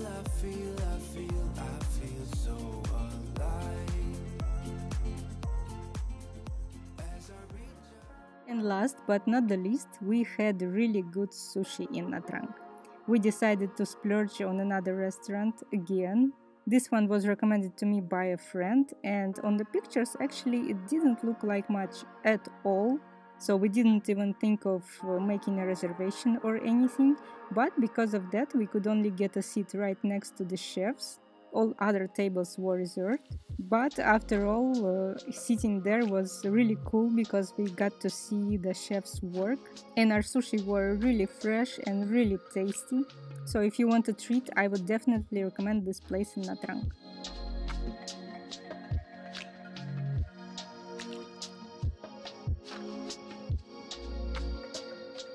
In the evening, there is also a show at the central square.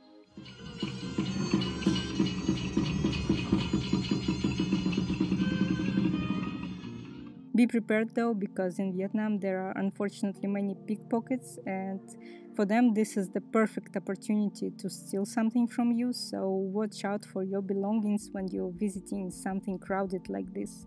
After we checked out of the hotel, we did move into an apartment where we are staying for 25 days. So in the next video, I will take you with us on apartment hunting. We will show you multiple apartments and give you some useful tips if you plan to do the same.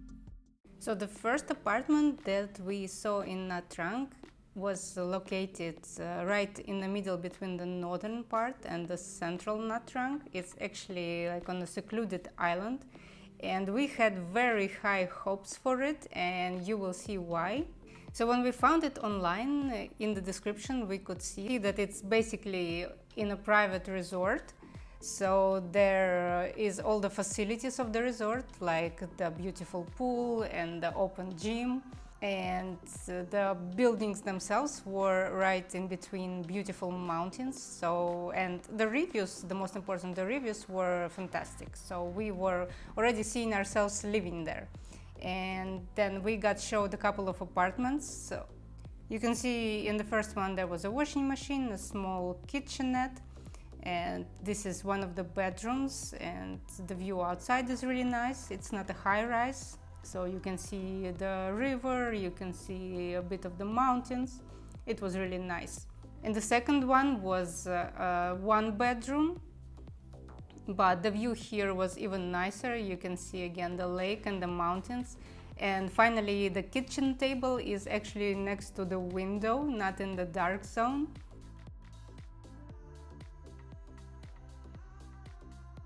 The bathroom looked really modern and nice. But here you can see the couch area is right next to the entrance, basically. And the couch itself is rather small. So yeah, these first two apartments, they are for 10 million, and that does not include all the bills. So on top of that 10 million, you will also pay 2 million extra at the end of the month. And the part that really was disappointing for us, that price actually doesn't include the pool and doesn't include the gym. And when we tried to ask, so actually how much are the pool and the gym, first we heard something like 5 million, and then they were not sure, they would have to ask, and at the reception there was no one to ask. So in the end we couldn't find that information. But already the 10 million plus 2 million seemed a bit expensive, because those apartments basically did not fit all our needs. Basically one of them you saw didn't have a table next to the window. It's only the bedroom that has a nice view, and you don't spend much time in the bedroom, you spend more time in the living room. And the couch is again next to the entrance, so basically when you are at home you only sit on the couch or sit at the table, and they were not next to the window. And the second one, there was a table next to the window, but it was also on a sunny side. And if you ever lived in a country where it's hot during the summer especially, if you are on the sunny side, it gets too hot, you close your windows, because the room is overheating basically.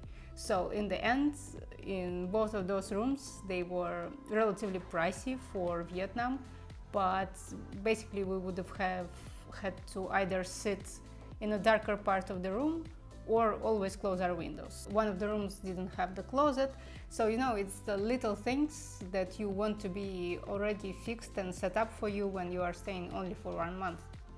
And we did think maybe we could stay longer, maybe 2-3 months, but still, when you're not staying for the full year, it's just too much work to do to arrange all the little things. So you want them to be there when you are already moving in. That's why we are paying attention to those things.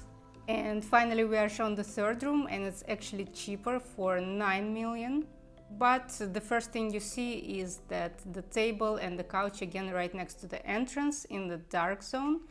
There's a good kitchenette and the washing machine, which is really good. And you see the bedroom is nice, although in this one there is no window. And the bathroom is quite modern, also good. Nice big fridge. Here you see that area at the entrance.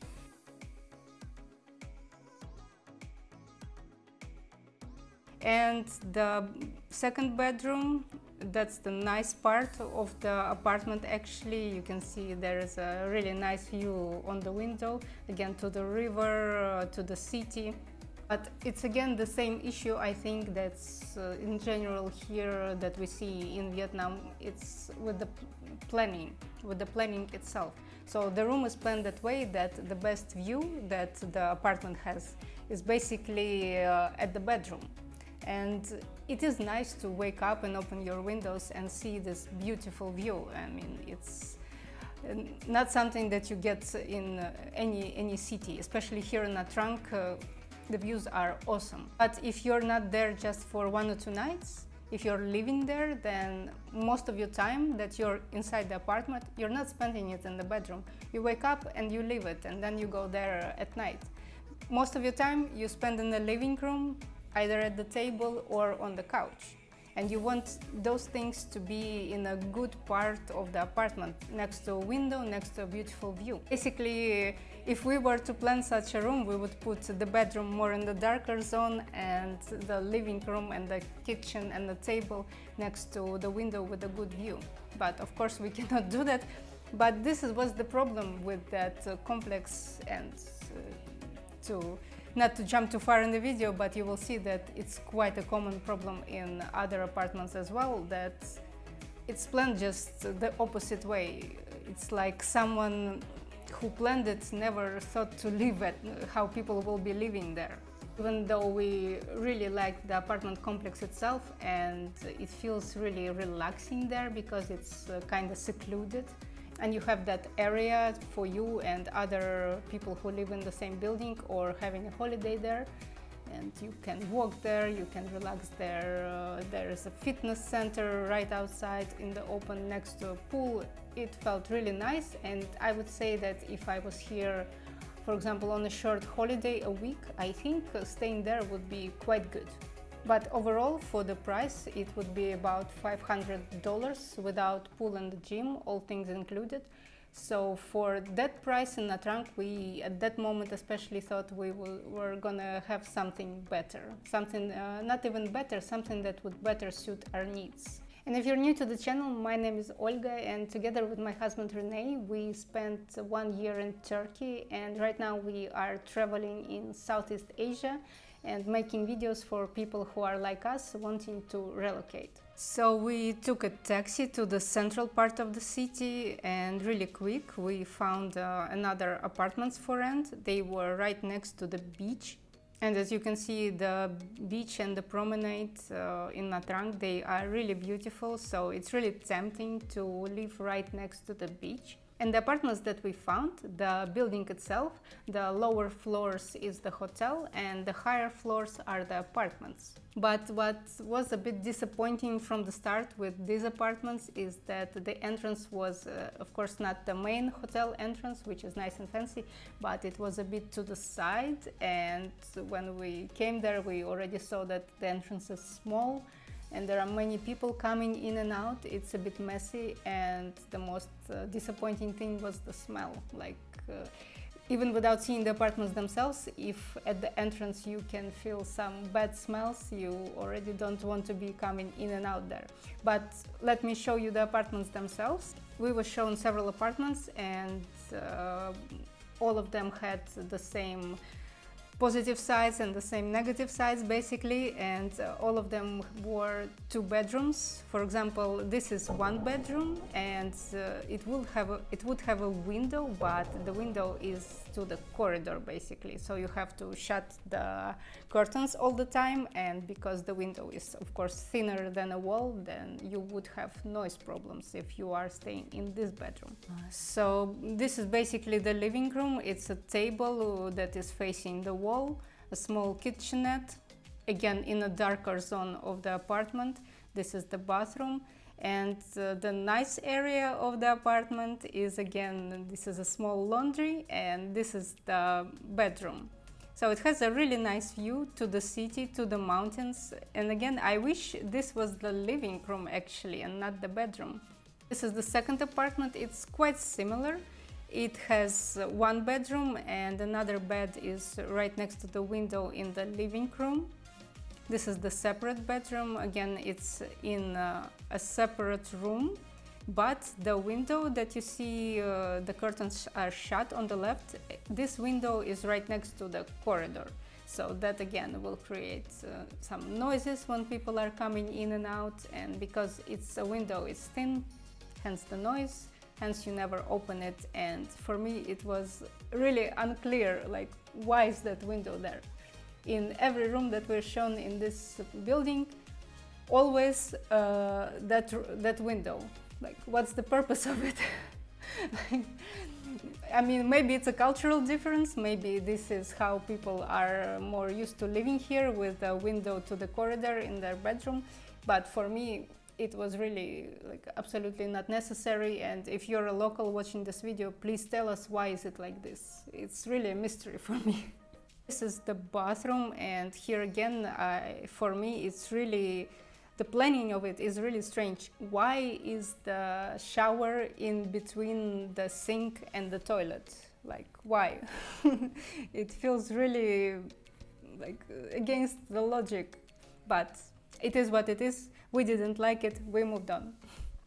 This is how the room looks itself. You can see it has a table that's in the middle of the room, and it is getting, because of it, some light, which is already better than we saw before when the table was just next to the wall. You can see the small couch. It's not the best one, but it's there, it's good. The walls, you can see, already have some stains, so you can see that these rooms, they've been lived in. And another really curious thing for me, the bed, it's again in the best area of the apartment itself, in the best zone of the apartment, right next to the window. But you can also see in the corner there is a washing machine. So for example, if you didn't start your wash during the day, if you started just in the evening, then, and you're sleeping on this bed, basically, like, yeah, you're listening to the washing machine doing what it's doing. That must be fun. Yeah, again, I understand that this is done out of necessity because there's just not enough space in the apartment, there was not enough space to put it, but with putting it there, you don't really think about people who will be living in this apartment. This is just not practical to me at all. But as you can see, the window, it's why we came to check out this building. It is on the sea. You can see the islands and you can see the shore out of this window, and it's absolutely stunning and beautiful. So to me, nothing beats this view, but yeah, in the end, even this view cannot convince us to live in this apartment. And the price of it, of those apartments, again, it was about 9.5 million. Plus all the utilities, which would total to about $1 million or 2 millions. And because we were looking at these apartments online through Airbnb, there they didn't tell us that we have to pay any deposit or any extra commission. And that's important because next apartments, we found them through Telegram chats, Telegram groups. So there the conditions would be a bit different. So yeah, after seeing those apartments, we were a bit disappointed because we did really have high hopes and we thought that it would be quick and easy, we would just find something. So we came here to the beach to kind of relax a bit and talk it over, see what other options we would have. If I'm honest, we were a bit kind of desperate, I mean, but yeah, this is just a human trait. We expect things to be over quick and easy, especially when we see pretty pictures. We think we will come, everything will be great, we rented it, we're happy. But yeah, the reality is rarely like that. So yeah, let's see other apartments. And in this apartment complex, it's really big. As you can see, there are several towers. And there, this apartment is in the north of Nha Trang. It's still quite close by bike to the city center, but actually you can see that all infrastructure is there, all the shops, cafes, supermarket even, so you actually don't really need to live there. And to compare it with the previous one, when we step inside, there are nice elevators and it's not so crowded, it's not so small, so to say. The entrance is big, there are no smells, no nothing. It's again right next to the beach. So let's take a look at the first apartment, and here something that we really like is the big couch. but again it's next to the entrance because there is limited space of course in the apartment. It's again 2-bedroom, and here you can see the living room area. And the first disadvantage is that even though the table is quite close to the window, but you can still see that the view is next to the wall. So that's the disadvantage, especially compared to some other apartments that we saw. And another disadvantage is there are 2 bedrooms and 2 bathrooms that are just the same, like this. So you can see they are really tiny, so that's definitely a downside. And this is one of the bedrooms. And yeah, again, the same thing. It has a really great view on the sea. You see it, and it's just fantastic view, once in a lifetime. And but again, it is in the bedroom. It is in the area where you actually don't really spend so much time in. And as you saw before, the living area is with a view on the wall. So this is the 2nd bedroom. And the same thing again, the window is to the corridor. And yeah, it puzzles me. I see it in another building and like, why? What's up with that window? Why does it need to be there? Please let me know if you know. Yeah, and another positive side of this apartment is there is a small balcony and your own washer and a nice view when you do your laundry. So we decided to see another apartment in the same building. Here I do like the planning a bit more. You can see there is a couch right next to the window. There is just, it feels like there is more light in this apartment. This is one of the bedrooms and it's quite spacious, especially if I compare it to the ones we saw before. But unfortunately the view here is not on the sea and the apartment itself on a lower floor, so you don't get that fantastic sea view even from your bedroom in this apartment. And the price of them was similar to the previous ones. It was about 9.5 million, plus of course the utilities, which is about million and a half maybe. So yeah, and again we decided to check out the sea in this area, the beach. And you can see they also have a nice promenade here. So overall it would be a nice area to live. I mean, all the infrastructure, the beach is good, but unfortunately for us again, the apartments were not exactly what we wanted. So we could settle there, but we decided to check out what else is there. So in a Telegram group, I found a group dedicated to rentals in Nha Trang. I messaged one of the women that was advertising the apartments. At that point, we were getting a bit desperate, so we were willing to settle even for a studio. In the beginning, we really wanted a 1-bedroom, but we thought if all the 1-bedrooms are planned like that, we better rent just a studio with a nice view. Here we were shown 3 apartments and all of them are studios and they are basically the same with a bit of a different view and a bit of a different furniture. The prices for them was also similar. It was from 9 million to 10.5 million, although there were some extra payments and I will tell you about them a bit later.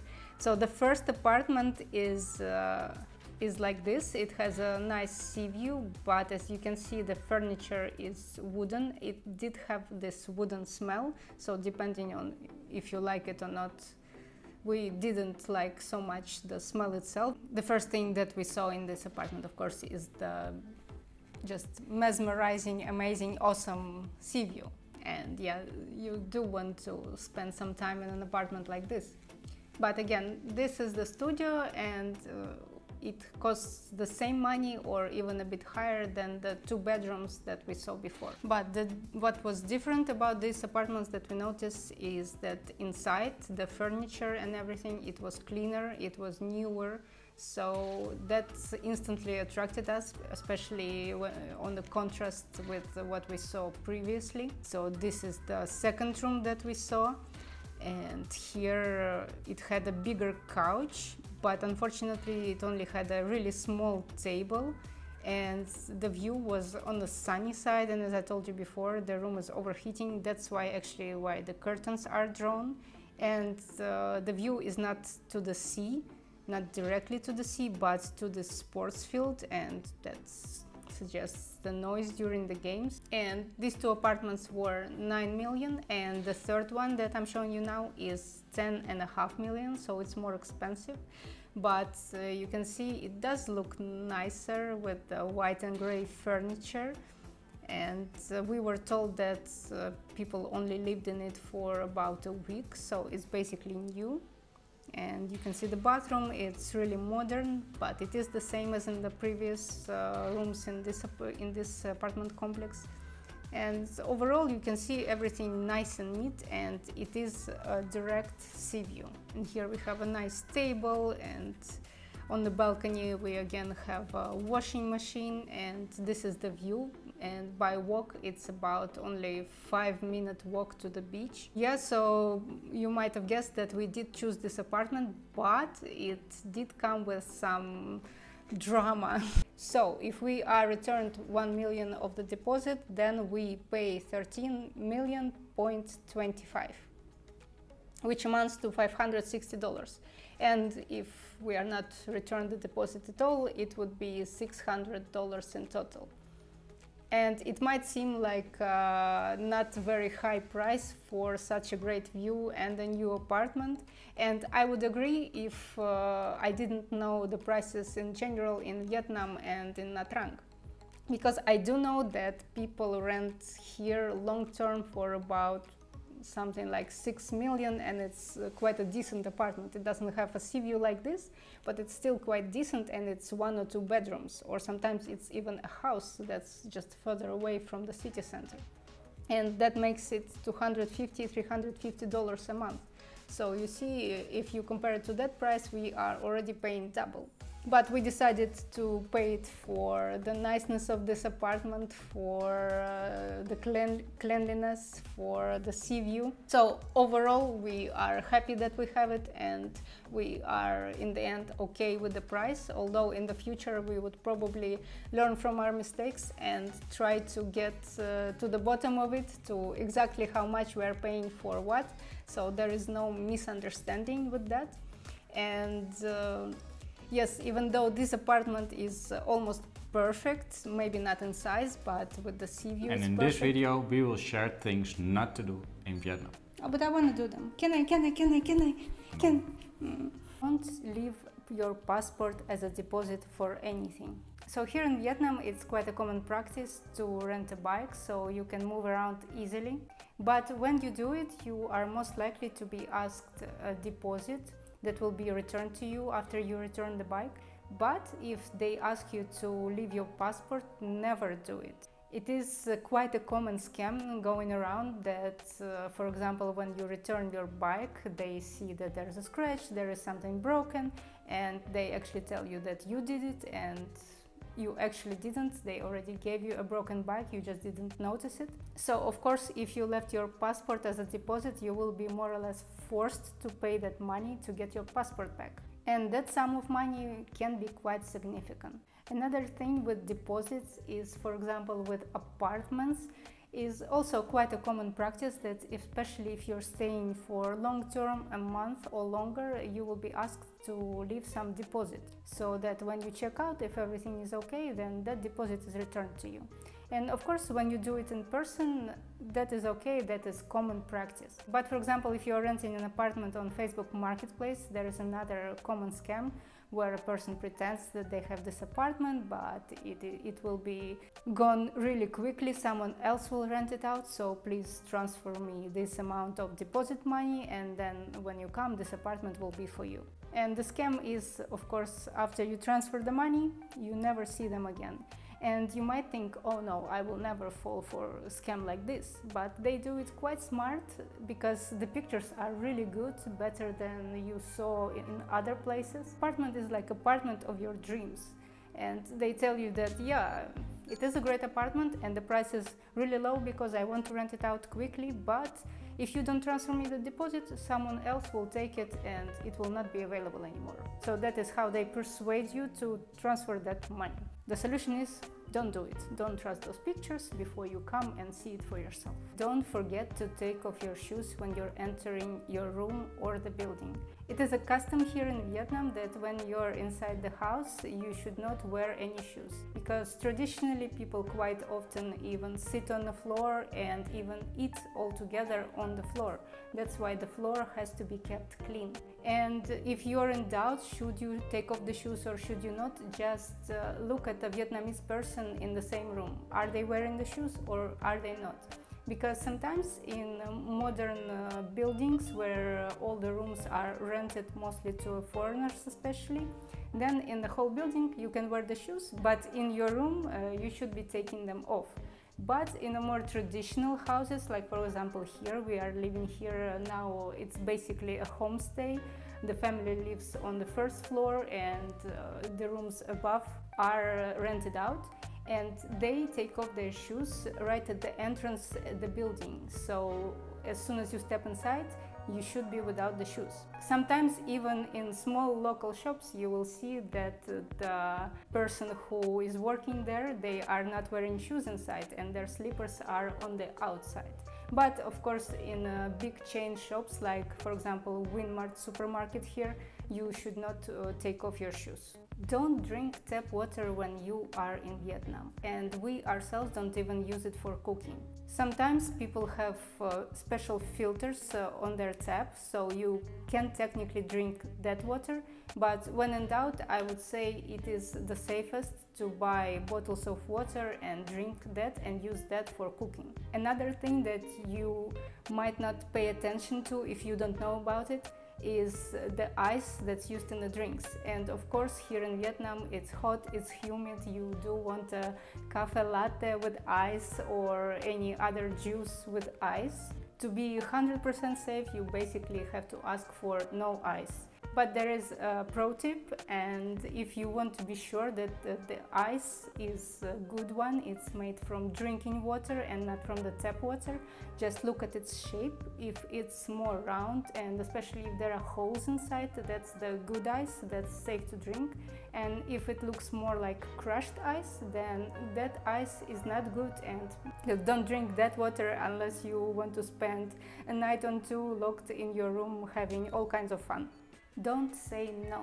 So this is a bit of a difficult topic for me to talk about, but I'll try to do my best and explain the way I see it. So here in Asia, Asian culture is more of a high context culture and Western culture is low context culture. So what that means basically is that in the West we are used to saying things more or less directly. If we want something, we say yes. If we don't want something, we say no. But here in Southeast Asia, you need to understand things out of context. So the classic example is a foreigner, a Westerner is asking for directions, how to get here or how to get there, asking it from a local, but the local might not know where exactly it is, or they might not speak English so good, of course, and they are not obligated to speak English. But because here the culture is the saving face culture, the high context culture, they still would point you in some direction, and if you were a local you would understand that they just don't really know where it is. But with the saving face culture, they would still try to help you as much as they can. They would try to guess where is the thing that you want, and they would try to help you and point you in that direction. But when you walk there, you will still not find what you need. So basically this is where the don't say no comes, because they just cannot tell you no, we don't know.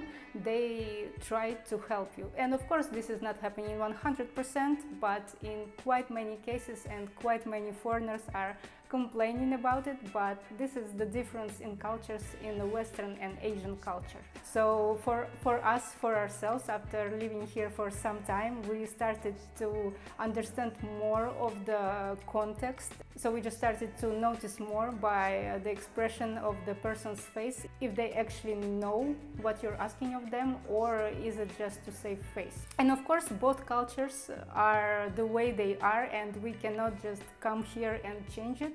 We as foreigners have to adapt to it. So I would say if a local asks you for help and for some reason you cannot help them, Still try to make your best and still try to do at least something, and they will understand it. Another example with Don't Say No that we had ourselves a couple months back in Nha Trang, and we have a video about that beautiful city, check it out.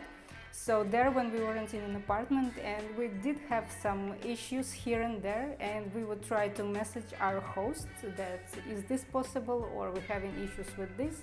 And even though she did understand some English, sometimes we would just get either no reply, or the reply would be some emoji.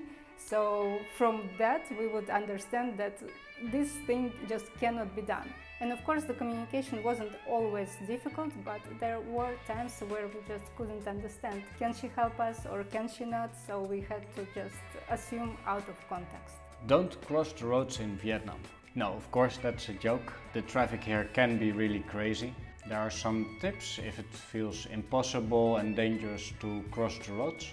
For big cars you do have to look out, but especially for the bikes, walk into the road with confidence and they will drive around you. Don't stop in the middle of the road, and if you cannot walk very fast, have a child stroller, have a disability, something like that, just put your hand in the air and usually the traffic pays more attention to you, so then it should be a bit easier to cross the roads. Don't be careless with your personal belongings like money and phone. So unfortunately here in Vietnam pickpocketing is quite common, and I was a victim of it too. Actually last year when we just came to Vietnam, on the very first day in Hanoi, my phone was stolen, and I have a video about it on the channel, check it out, and the link is in the description.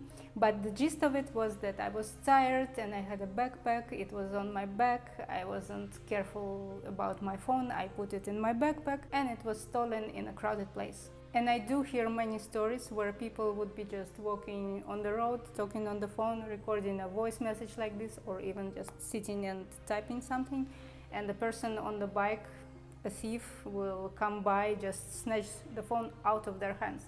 You might think like that's not gonna happen to me, but believe me, that happens to actual people. And for example with iPhones there is a function of Find My Phone where you can track it, but again every story I hear, and our story was the same, is that we tried to go to the location and we just didn't see anyone, we couldn't find our phone. So the best tip is to keep your belongings in front of you. You put your backpack in front, or you have a small bag on your waist or a crossbody bag, and you always make sure that you can see it and that there is nothing standing too close to you. I remember even coming to Da Nang for the first time, and the hotel staff told me not to wear a bag on my shoulder, not to have a shoulder bag, because when you walk along the road, the pickpockets, they just drive beside you on a bike, they take your bag right from your shoulder and basically you never see it again. Don't forget your sleeping mask and earplugs. In Vietnam, the soundproofing is unfortunately not great, and you will hear your neighbors. If they have children, you will hear them watching television loudly or having a party, anything. Or another popular thing in Vietnam is karaoke, and if you're a foreigner you will be staying in a touristy area and there will be many karaokes, believe me.